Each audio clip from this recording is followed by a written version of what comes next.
المدينه ديال دوار الشانطي، وهي مجموعه ديال المشاكل.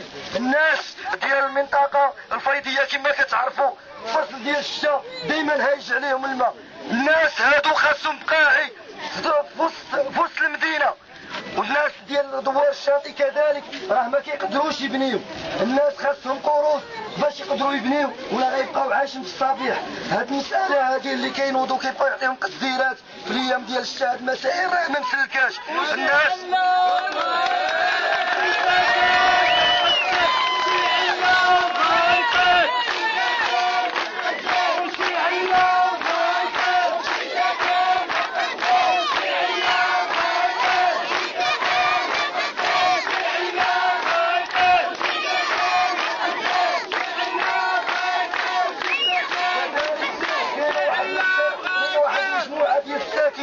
راه ما مدخلينش الماء وسادين عليهم البومبات، الناس كيضطروا يطلبوا الماء، يحلوا لهم البومبات يدخلوا لهم الماء فابور. الناس ما قادراش تدخل الماء.